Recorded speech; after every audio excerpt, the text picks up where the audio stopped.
그리고 산상보훈의 첫 번째를 팔복으로 시작하고 계십니다. 8가지 복이다. 이 복이라는 의미는 또 영어 성경에 보면 beatitude 이렇게 되어 있는데, beatitude는 이제 그냥 복이라는 의미도 있지만 행복이라는 의미도 있습니다. 행복. 그래서 우리가 성도로서 하나님 앞에서 복을 누리는 삶, 또 우리 삶이 행복해지려면 어떠한 영적인 원리가 있는가 예수님이 말씀을 하는 거죠. 세상이 주는 원리와 다른 가르침이죠. 마음이 가난한 자가 복이 있다, 애통하는 자가 복이 있다. 오늘은 팔복 중에서 세 번째 복입니다. 예수님이 말씀하신 세 번째 복이 무엇입니까? 우리 5절 다시 한번 함께 봉독하겠습니다. 시작. 온유한 자는 복이 있나니 그들이 땅을 기업으로 받을 것이며. 뭐 사회도 그렇고 또 이 시대의 사람들도 그렇고 그렇게 온유하지 않습니다. 먼저는 우리의 죄성 때문입니다. 우리의 본성이 그렇게 선하지 않습니다. 물론 표면적으로 볼 때 기질적으로 좀 얌전하고 온유해 보이는 사람들도 있지만 사실은 우리의 내면의 본성까지 보면 그렇게 온유하지는 않습니다. 단지 표현을 좀 부드럽게 하거나 안 할 뿐인 거죠. 사실은 또 그렇게 얌전해 보이는 사람이 사실은 마음속으로 깊은 또 분노를 쌓고 있기도 합니다. 겉으로 좀 다 표현하는 사람이 있고 다 표현을 못하고 마음으로 깊은 상처와 분노를 쌓고 있는 사람이 어쩌면 더 위험할 수도 있습니다. 우리의 본성은 그렇게 온유하지 않습니다. 또 이 거친 것은 이 시대의 산물이기도 합니다. 우리 역사를 보면, 우리나라 역사를 보면 단기간에 우리가 국민소득 100불에서 3만 불을 돌파하는데 뭐 한 70여 년밖에 걸리지 않았습니다. 그러면서 어떻게 보면 그 부작용으로 무한 경쟁과 적자 생존의 논리에 따라 이 시대의 시대 정신이 어떻게 보면 우리에게 삶에 스며들었습니다.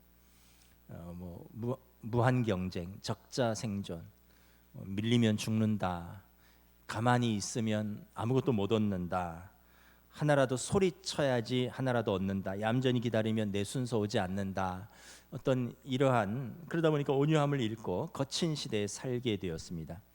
그러니까 우리의 원래 죄된 본성과 또 이 시대의 유산이 더해진 것입니다. 제가 뭐 그렇게 오래 산 인생은 아니지만 50여 년 조금 더 살면서 또 한 25년의 목회를 통해서 다양한 삶의 자리에서 다양한 경우들을 보았습니다. 정말 살면서 슬프고 마음 아픈 것들을 보면 대부분 온유함을 잃고 그 안에 분쟁이 있는 것입니다. 정말 너무나도 슬프고 마음 아픈 세 가지 경우를 찾으려면 첫째는 딱 세 가지를 꼽으라면 말입니다. 첫째는 부모님 장례식에서 자녀들이 싸우는 것을 보았을 때입니다. 유산 때문이겠죠. 아마 부모님 장례식에 2박 3일간 모여서 뭐 계속 같이 있고 뭐 또 술도 마시고 또 피곤하고 극도로 예민해진 상태에서 아마 유산 얘기가 나왔던 것 같습니다. 장례 중에 형제들이 싸워서 난리가 난 것을 본 적이 있습니다.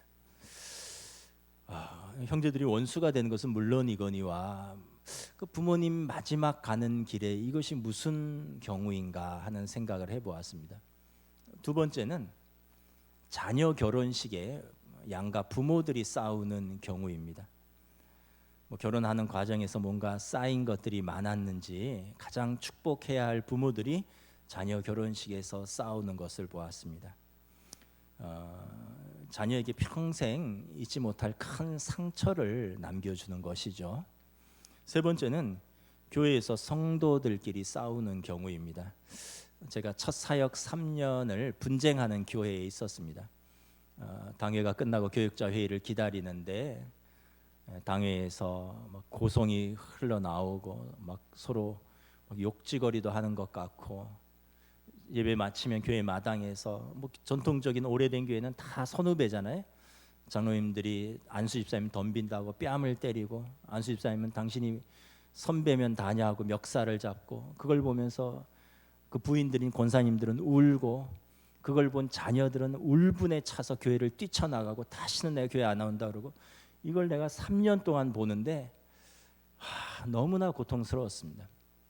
그러니까 여러분, 이런 경우들이 없어야 되는데, 부모님 장례식에서, 자녀 결혼식에서, 교회에서 이런 경우들이 가끔 일어난다는 거죠. 그래서 우리가 여러분 결심해야 됩니다. 죽어도 이 세 가지는 피해야 된다. 차라리 손해 볼지언정, 차라리 맞을지언정, 차라리 아무것도 못 가져갈지언정, 이 세 가지는 가정이 불화하고 깨지고 교회가 교회되지 못하는 것입니다. 예수님께서 말씀하신 복, 온유한 자는 복이 있나니 그들이 땅을 기업으로 받을 것이며, 다시 한번 깊이 묵상하는 시간이 되었으면 좋겠습니다. 온유함의 사전적 정의는 사람의 표정이나 성질이 온화하고 부드럽다라는 뜻입니다. 사람의 표정이나 성질이 온화하고 부드럽다. 헬라어 원어가 프라에이스인데 야생마가 길들여진 상태라는 뜻입니다. 여러분, 힘이 없어서 참는 것은 온유한 것이 아닙니다. 힘이 있는데 그 힘을 절제하고 통제할 수 있는 상태로 두는 것이 온유함입니다. 힘이 없어서가 아니라 힘이 있지만 그 힘을 절제하고 통제할 수 있는 상태. 이 헬라 철학들에 보면 그 플라톤이나 아리스토텔레스나 뭐 이런 분들은 그 덕목들을 규정하잖아요. 플라톤은 온유함은 노여움이나 폭력이나 잔인함의 반대어이다. 아리스토텔레스는 온유함은 차분하고 신중함이다. 칼빈은 온유함은 부드러운 태도에서 살며 모해에 쉽사리 노하지 않으며 보복하자 하지 않으며 자기에 대한 악의의 길이 참는 것이다. 뭐 이런 어려운 말들을 했습니다. 철학적으로 온유함의 뜻은 뭐냐 하면 겸손하고 온순하여 자기의 위치에 대한 올바른 인식을 가짐이다. 이런 의미가 있습니다. 겸손하고 온순하여 자기의 위치에 대한 올바른 인식을 가지는 것. 그러니까 자기 위치에 대해서 올바른 인식을 가지지 못하면 여러분, 월권할 수 있고 포기할 수 있고 또 거칠어질 수 있다는 거죠. 내가 누군지 아는 사람은 그 자리에서 그 사명을 감당해야 되기 때문에 온유할 수 있다는 것입니다. 예를 들면 가정에서, 여러분, 가장이 어떠한 자리입니까? 온 가족 구성원을 이끌어가고 하나 되게 하고 책임지는 자리인데 가장이 온유하지 못하면 폭군이 돼버립니다. 온 가족이 아버지를 두려워하고 눈치 보고 아버지 때문에 고통당하는 것입니다. 아버지가 아버지의 역할을 모르는 거예요. 가정에서 어머니가 온유하지 못하면 어떻게 되겠습니까? 전통적으로 엄부자모잖아요. 아버지가 엄해도 엄마는 자애로워야 된다. 그래야지 자녀들이 숨 쉴 곳이 있고 기댈 곳이 있잖아요. 어머니가 온유하지 못하면 자녀들의 마음의 고향이 없어집니다. 자녀들이 마음 기댈 곳을 잃어버립니다. 자녀들이 엄마랑 같이 사는데 마음은 엄마에게서 떠나는 것입니다. 자녀도 마찬가지입니다. 자녀의 자리가 있어요. 자녀의 위치가 있어요. 자녀는 부모로부터 마음껏 사랑받고 부모의 기쁨이 되는 자리인데 자녀가 온유하지 못하면 부모의 마음에 깊은 상처를 줍니다. 불효는 말할 것도 없고 자녀가 부모의 마음에 깊은 씻을 수 없는 상처, 근심과 눈물의 자녀가 되는 것입니다. 어렸을 때는 이해가 되지만 나이가 들어서도 부모에게 대들고 부모를 힘들게 하고 부모에게 소리 지르고 부모의 깊은 상처를 주고 가장 사랑하는 부모의 근심과 눈물의 대상이 된다라는 것입니다. 교회도 뭐 아까 말씀드렸지만 성도가 또 목회자가 온유하지 못하면 하나님의 영광을 가리우고 공동체, 영적인 가족에 깊은 상처를 주게 되는 것이죠. 그래서 철학적으로 온유함은 겸손하고 온순하여 자기 위치에 대한 올바른 인식을 가지는 것입니다. 내가 어떤 사람인가, 어떤 자리에 있는가, 그리고 거기에서 나의 사명은 무엇인가를 인식하는 것입니다. 성경적인 온유함은 뭐냐 하면 그 어떤 외적인 자질보다는 내면적인 마음의 상태입니다. 그리고 영적인 질서입니다. 하나님에 대한 순종과 그러기 때문에 사람에 대한 선한 의도입니다. 영적인 질서라 그랬죠. 그리고 내면의 상태, 하나님에 대한 순종, 그로 인한 사람에 대한 선의의 상태라는 것입니다. 즉 예수님의 성품과 예수님의 마음을 닮아가는 것입니다. 마태복음 11장 29절에서 나는 마음이 온유하고 겸손하니 나의 멍에를 메고 내게 배우라. 그리하면 너희 마음이 쉼을 얻으리라. 예수님의 제자가 되는 우리들은 예수님의 성품과 예수님의 마음을 닮아가는 것입니다. 그래서 여러분, 예수님의 제자인 성도는 천천히지만 더디지만 평생에 걸쳐서 성령의 열매를 맺어가는 것입니다. 온유함은 성령의 열매 중에 하나입니다. 성령의 열매는 사랑과 희락과 화평과 오래 참음과 자비와 양선과 충성과 온유와 절제니 이 같은 것을 금지할 법이 없느니라. 그래서 여러분, 예수님 믿고도 우리가 변하지 않으면 좀 신앙생활에 대해서 다시 한번 질문해 봐야 됩니다. 어떤 분들은 난 타고난 대로 살겠다, 나를 바꾸려고 하지 마라, 난 팔자대로 살겠다. 근데 여러분, 예수님 믿으면 존재 자체가 바뀌는 거 삶이죠. 타고난 대로 살고 팔자대로 살 거면 왜 예수를 믿습니까? 예수를 믿고 우리가 변화되고 새로운 삶을 살기 위해서 예수를 믿는 건데. 그래서 사도 바울은 자기가 예수님을 만나고 새로운 피조물이 되었다라고 고백합니다. 그런즉 누구든지 그리스도 안에 있으면 새로운 피조물이라, 이전 것은 지나갔으니 보라 새 것이 되었도다. 실제로 사도 바울은 예수님 만나기 전에 아주 법에 충실했고요, 또 자기 의에 충만한 사람이었습니다.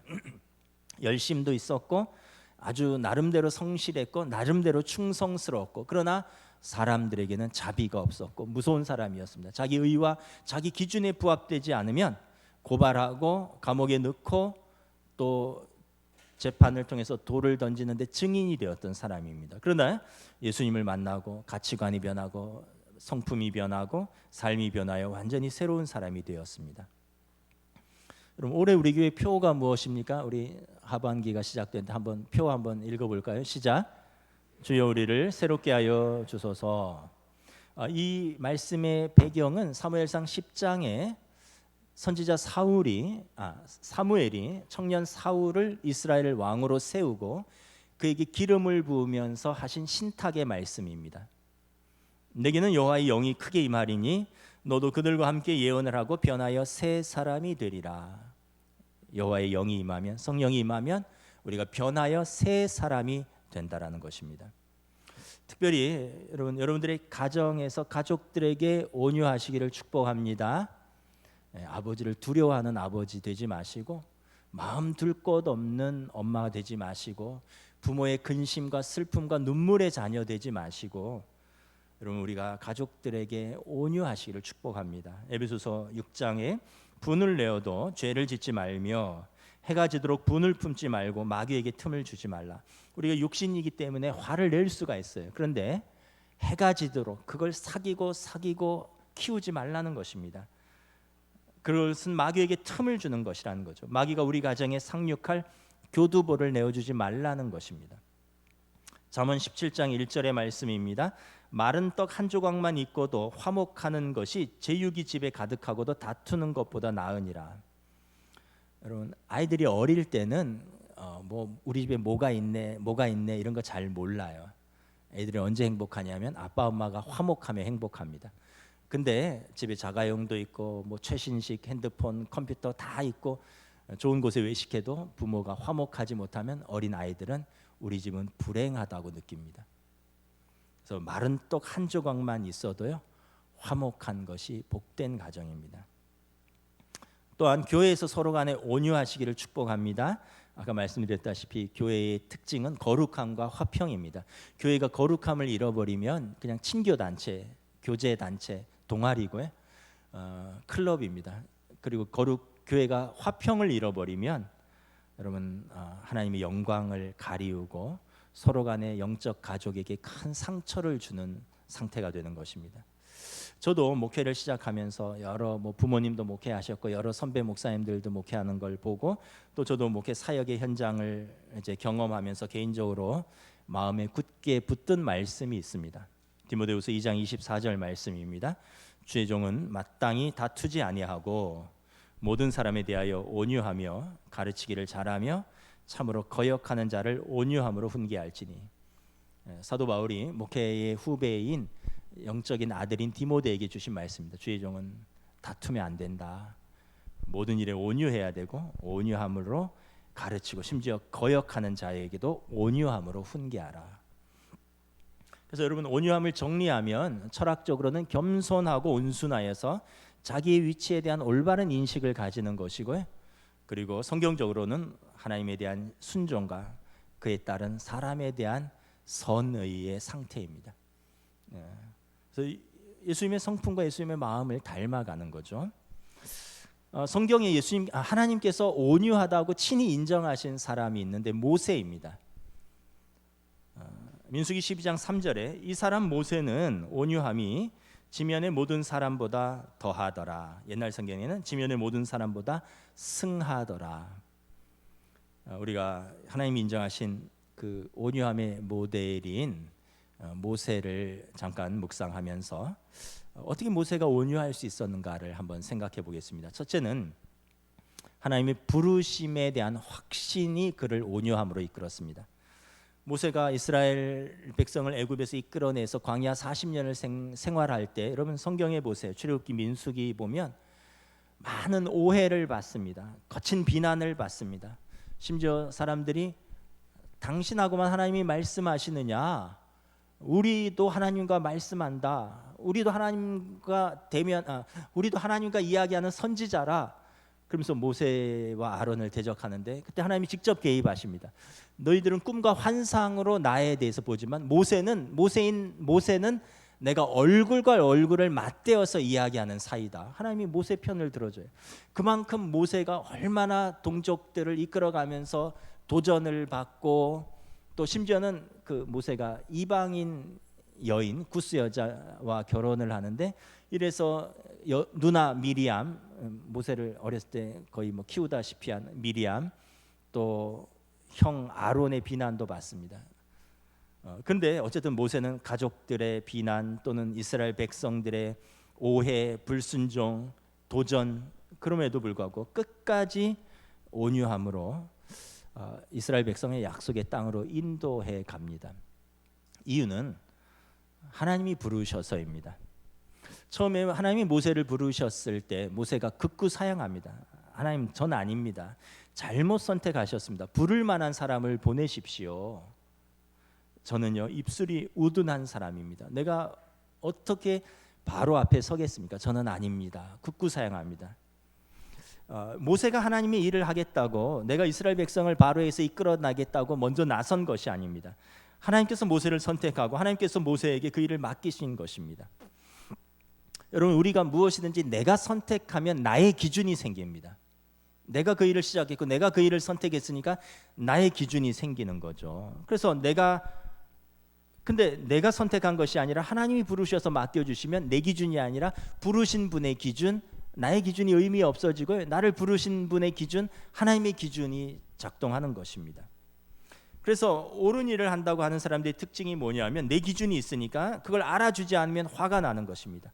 내가 옳은 일을 하는데, 내가 의로운 일을 하는데, 내가 당신들을 위해서 일하는데 감히 나를 무시해? 감히 나를 반대해? 이런 마음이 들고 수고하면서 분노가 쌓이는 것입니다. 모세는 그런 사람이 아니었습니다. 자기가 옳은 일을 하려고 자기 민족의 리더가 되겠다고 하지 않았습니다. 하나님이 모세를 선택하셨고 하나님이 모세를 이끌어 가셨습니다. 그래서 모세가 그 사역의 자리에서 힘든 일들이 얼마나 많았습니까? 시내산에 올라갔을 때 밑에서 금송아지를 만들어서 섬겼죠. 고라 자손 250명이 모세에 대항해서 반역을 일으켰죠. 나중에 뭐 형과 누나도 자기를 공격하죠. 그럴 때마다 모세가 뭘 했습니까? 기도했습니다. 그들과 맞서 싸우지 않았습니다. 하나님, 어떻게 해야 됩니까? 하나님이 나를 부르셨으니 하나님이 나를 책임지십시오. 내가 뭘 하겠다고 한 것이 아니니 하나님이 부르시고 하나님이 맡겨주셨으니 하나님이 책임지세요. 그래서 모세의 온유함은 하나님의 부르심에 근거한 확신에서 오는 것입니다. 저와 여러분들이 오늘 삶의 온유함을 잃어버렸습니까? 그러면 우리의 부르심을 다시 한번 재점검해 보아야 합니다. 내가 왜 이 자리에 있는가? 내가 왜 그 일을 하는가? 우리가 그것을 모르면, 잃어버리면 우리가 온유함을 잃어버리는 거죠. 내가 왜 이 사람하고 결혼해서 살고 있나? 내가 왜 이 식구들을 맡아서 이 고생을 하고 있나?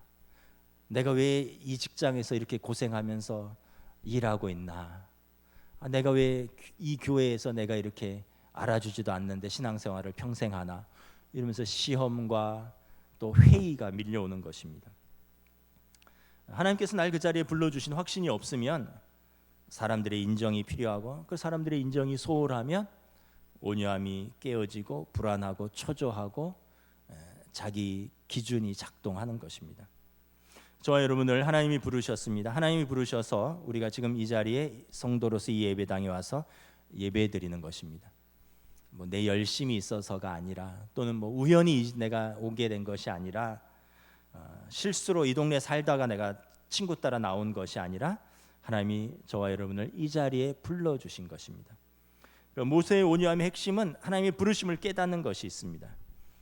그래서 우리가 잘 되든 못 되든 사람들이 날 기쁘게 하든 슬프게 하든 사람들을 향해서 신경질 내는 사람들이 아닙니다. 왜냐하면 하나님께서 부르셨다면 하나님께서 나를 책임지실 것이기 때문에 그렇습니다. 하나님께서 부르심의 자리 속에서 저와 여러분들을 변화시킬 것입니다. 우리가 다 고민이 있어요.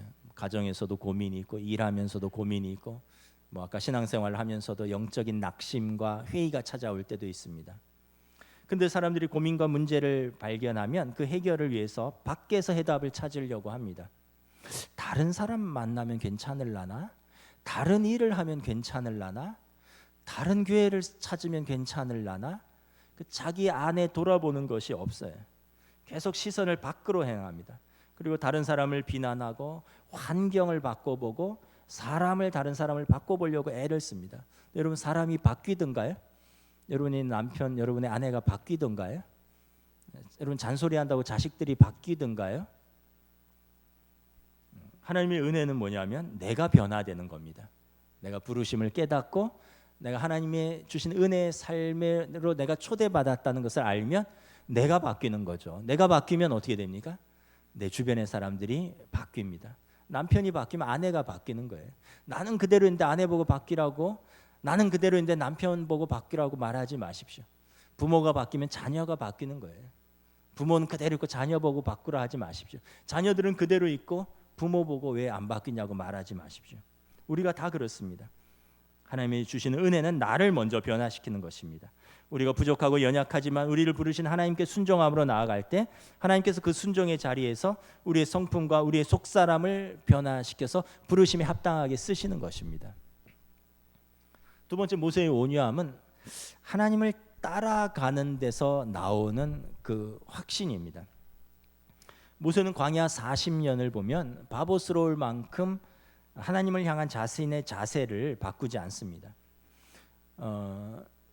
그 모세의 리더십은 뭐냐면 내가 이 사람들을 끌고 가는 것이 아니라 나는 그냥 하나님을 따라가겠다입니다. 하나님께서 이 사람들을 이끄시고 내가 그냥 앞장서서 따라가겠다입니다. 그러니까 모세는 리더십, 이끄는 것이 아니라 팔로우십입니다. 하나님을 따라가는 겁니다. 그래서 모세가 뭐라고 합니까? 이스라엘 백성에게 구름 기둥이 움직이면 장막을 걷고 움직여라. 구름 기둥이 멈추면 그 자리에 멈춰라. 불 기둥이 올라오면 텐트를 쳐라. 오늘 여기서 잔다. 그리고 불 기둥이 멈추고 구름 기둥이 떠오르면 텐트를 걷어라. 그리고 구름 기둥이 움직이면 출발한다. 하나님이 멈추면 우리도 멈춘다. 하나님이 출발하면 우리도 출발한다. 그 모세는 자기가 뭘 하려고 하지 않았습니다. 나는 그냥 하나님을 앞장서서 따라간다. 그리고 여러분들은 나와 함께 그 하나님을 따라가는 것이다. 내가 뭘 어떻게 이끌겠다고 하지 않았습니다.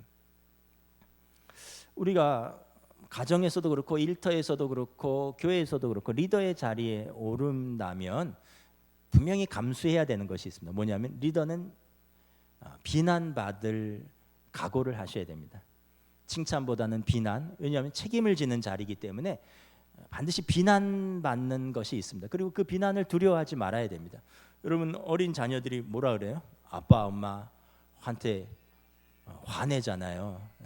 왜냐하면 부모기 때문에 그냥 받는 비난입니다. 당연한 겁니다. 여러분 뭐 회사에서도 어떤 리더의 어떤 또 중요한 임원이나 또 중요한 어떤 CEO의 자리에 있으면 그 구성원들의 비난을 수고하지만 또 받을 각오를 해야 됩니다. 교회도 마찬가지입니다. 여러분 어떤 직분을 받고 또 당회원들은 목회자와 당회원들은 또 앞장서서 가기 때문에 앞장서서 비난을 받는 자리이기도 합니다. 거기에 여러분 그것을 피하려고 할 것이 아닙니다. 리더가 되면 비난당한다라는 것을 각오해야 됩니다.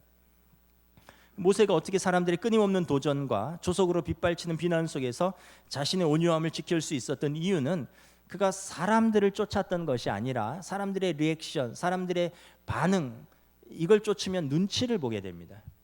그게 아니라 나는 그냥 하나님을 쫓겠다. 사람들의 마음과 인기를 얻는 것이 아니라 나는 하나님을 따르고 대신에 앞장서서 따르면 내 뒤에 있는 백성들이 나와 함께 하나님을 따를 것이다. 이 믿음이 있었던 것입니다. 그래서 모세의 영적 리더십은 영적 팔로워십입니다. 모세의 전략은 간단합니다. 내가 무엇을 할 것인가, 내가 저들을 위해서 무엇을 할 것인가, 자신의 생각과 창조성을 가지고 어떤 성과를 내는 것을 고민할 것이 아니라 하나님 나를 부르셨다면 하나님이 앞장서서 이끌어 주십시오. 나는 그 길을 따라가겠습니다. 그럼 하나님이 책임지실 것입니다. 모세는 그래서 끊임없는 하나님과의 대화 속에서 이스라엘 백성을 이끌었던 것입니다. 하나님 멈출까요? 하나님 움직일까요? 저와 여러분의 삶도 마찬가지입니다. 우리가 삶의 인정, 또 우리가 하는 일에 대해서 사람들의 인정을 구할 수 있습니다. 그건 뭐 당연한 것이죠. 내가 하는 일에 대해서 사람들이 알아주고 인정해주면 그것처럼 기쁜 일이 어디 있습니까? 근데 그것만을 붙들면은 여러분 눈치를 보게 되고요, 본질을 벗어날 수 있습니다. 그리고 결과적으로 마지막에 하나님이 인정하시지 않는다면 그 수고가 헛된 수고가 되지 않겠습니까? 평생 힘들게 뛰었는데 하나님 보시기에 아무것도 아니었다면 그것만큼 허탄한 삶이 어디 있겠습니까? 그래서 우리가 사람을 만족시키려고 하면 그 안에서 온유함을 갖추기 어렵습니다. 저 사람이 날 어떻게 볼까? 저 사람이 날 오해하면 어떻게 되지? 눈치만 본다는 거죠. 모세가 이스라엘 백성을 40년 동안 인도하면서 영적으로 깨달은 것은 뭐냐 하면 하나님을 쫓아가자. 선하신 하나님이 인도하실 것이다. 선하신 하나님이 책임지실 것이다. 그래서 모세의 온유함은 하나님을 따라가는 데서 나오는 확신이었습니다. 그러다 보니까 모세는 하나님이 책임지시고 하나님이 보장하신다는 확신 속에서 온유함을 유지할 수 있었습니다. 하나님께서 모세에게 새로운 삶, 은혜의 삶이 있다는 것을 가르쳐 주셨습니다. 이집트에서, 애굽에서 종노릇하면서 애굽의 고깃가마 곁에서 누리는 삶이 그게 종된 삶이다. 광야의 척박한 삶이지만 날마다 하늘을 바라보며 만나를 구하고 반석을 보면서 물을 구하는 그러한 날마다 은혜를 구하는 삶이지만 그것이 자유의 삶이고 해방의 삶이고 그것이 은혜의 삶이다라는 것을 하나님께서 이스라엘 백성과 모세에게 가르쳐 주기를 원하셨습니다. 애굽의 고깃가마 곁에서 고기를 주워 먹지만 자유를 잃어버린 노예의 삶이 아니라 사람이 떡으로만 살 것이 아니라 하나님의 입으로 나오는 말씀으로 살 것이라는 것, 이것을 알기를 원하셨던 것입니다. 그래서 모세가 지도자의 생에서 엄청난 도전에 직면했음에도 불구하고 모세는 새로운 삶, 은혜의 삶으로 하나님이 초대하셨다는 걸 알고 그 안으로 당당하게 걸어 들어가는 것입니다. 여러분, 이 세대를 본받지 말고라고 로마서에서 말씀합니다. 레위기에서도 말씀합니다. 너희가 전에 있던 땅 애굽 사람들의 법도와 새로 들어가는 땅 가나안 사람들의 문화에 젖지 말고 너희는 하나님의 백성이 하나님의 규례와 법도를 따라 살으라. 여러분, 이 세상의 패턴은 이미 여러분 레드 오션입니다. 이미 좋다고 하는 건 사람들이 다 뛰어들었고요. 뭐 경험해서 알잖아요. 뭐 주식, 코인, 뭐 부동산, 이미 사람들이 몰리는 것은 다 레드 오션입니다. 다 뛰어들었어요. 뒤늦게 뭐 이외에도 이 세상의 패턴을 따라가지 말라는 거예요. 새로운 영적인 질서, 새로운 영적인 블루 오션으로 하나님의 은혜의 삶으로 초대하는가, 글로 한번 나와 보라는 것입니다. 근데 우리가 믿음이 없어요. 하나님의 은혜의 삶은 들어가기를 거절합니다. 그리고 사람들이 다 따라간 이 세대의 패턴을 따라서 살아가는 것이죠.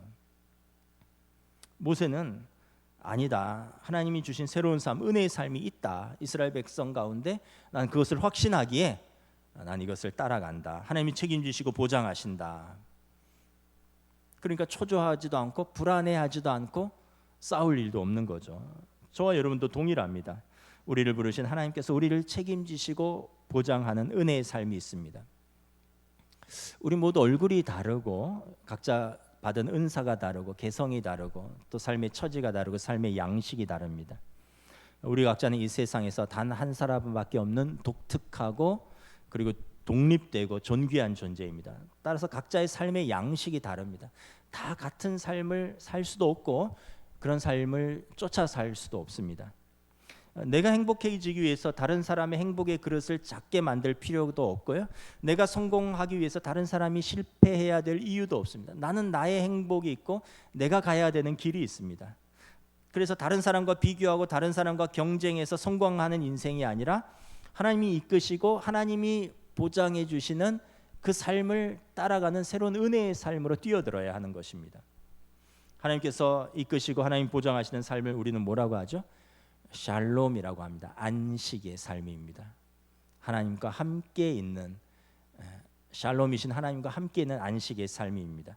여러분, 주일날 교회에 오는 것은 단순히 그냥 교회에 오는 것이 아닙니다. 일주일 됐으니까 교회 댕기러 가자 이게 아니라 참된 안식으로 들어오는 것입니다. 일주일 동안 열심히 공부하고 쉼없이 일하고 피곤하게 일하고 경쟁하고 또 다투고 싸우면서 살아가지만 우리가 예배 가운데 들어오면서 안식을 경험하고 안식을 선포하는 것입니다. 그치고 멈추고 안식하고 그 안에서 예배하면서 새로운 믿음의 삶, 은혜의 삶으로 들어가는 것입니다. 모세는 이 안식을 알았습니다. 애굽에서. 그래서 히브리서에 보면 모세는 애굽의 왕자의 자리를 버리고 하나님의 부르심을 따라 광야로 들어갔다라고 말을 하는 것입니다. 하나님 안에서 보장된 그 믿음의 삶을 알았기 때문에 두려워하거나 떨지 않았습니다. 저와 여러분들도 이러한 삶을 살기를 원합니다. 결코 비교당하거나 비교할 수 없는 우리에게 하나님께서 허락하신 고유한 삶, 소명을 따라서 이 소명의 길을 한 발자국 한 발자국 걸어 나갈 수 있기를 축복합니다. 어려움이 있더라도 묵묵히 가는 것입니다. 시험이 있더라도 묵묵히 가는 것입니다. 왜냐하면 하나님이 우리를 부르셨다면 하나님이 우리를 인도하시고 하나님께서 책임지시고 하나님께서 보장하실 것을 믿는 믿음이 있기 때문에 그렇습니다. 여러분, 사람과 다투거나 싸우지 마십시오. 여러분의 실력, 여러분의 성품을 가지고 애쓰되 사람과 싸우지 마십시오. 우리는 사단의 계계에 맞서서 싸워야 되는 것입니다. 고린도전서 13장 사랑장에서 사랑은 오래 참고 사랑은 온유하며, 그래서 진정한 사랑에는 온유함이 있는 것입니다. 여러분, 예수님께서 가르치신 팔복 중에서 온유한 사람이 받는 복은 무엇입니까? 우리 5절 다시 한번 읽도록 하겠습니다. 시작. 온유한 자는 복이 있나니 그들이 땅을 기업으로 받을 것이며. 저는 이 본문을 예전에는 읽을 때 이해가 안 갔어요. 아니, 온유한 사람이 땅을 기업으로 얻는 것이 무슨 상관이 있냐? 땅 한 평 없는 사람이 이 세상에 수두룩한데. 이제 이것을 이렇게 해석합니다. 첫째는 기업, 성도의 기업은 하나님 나라를 얻는 것입니다. 하나님 나라, 우리의 영원한 하나님 나라를, 그 이름을 믿는 자, 영접하는 자, 하나님의 자녀가 되고 그 하나님 나라를 얻는 권세를 누리는 것입니다. 두 번째는 비리튜드, 행복입니다.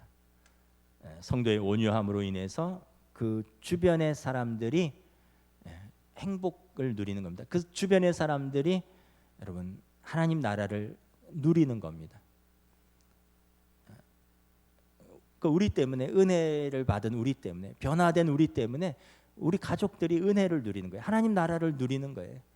그게 여러분 비리튜드, 축복입니다. 행복입니다. 이것이 온유한 사람, 그 옆에 있는 사람들이 누리는 복입니다. 그래서 세 번째는 온유한 자의 믿음의 지경, 삶의 지경, 관계의 지경이 확장되고 풍성해집니다. 여러분, 우리가 변화되면 우리 삶이, 우리 믿음이, 우리의 관계가, 우리의 모든 삶의 지경이 넓어집니다. 그리고 풍성해져요. 여러분, 예수님의 말씀을 항상 생각해야 됩니다. 황금률이라고 그랬죠. 누구든지 남에게 대접받고자 하는 대로 남을 대접하라. 자기는 이렇게 대접받고 싶은데 나는 남에게 이렇게 대접한다. 그거는 여러분 상식에도 맞지 않고, 요즘 흔히 말하는 공정과 상식도 아니고 믿음도 아니죠. 먼저 우리가 받고자 하는 그것보다 우리가 먼저 대접하는 것입니다. 여러분들이 온유하면, 여러분들에게 누군가 나에게 여러분 친절하고 온유하게 대하기를 원하신다면 여러분이 먼저 온유하게 대하셔야 됩니다. 그래서 그의 지경이 넓어지고 확장되고 풍성해지는 것입니다. 이것이 이 땅에서 온유한 자들에게 하나님이 주시는 복인 줄 믿습니다. 주여 이 복을 우리에게도 주시옵소서. 여러분 기도하시고 추구해 가시기를 주님의 이름으로 축복합니다. 아멘. 찬양하겠습니다.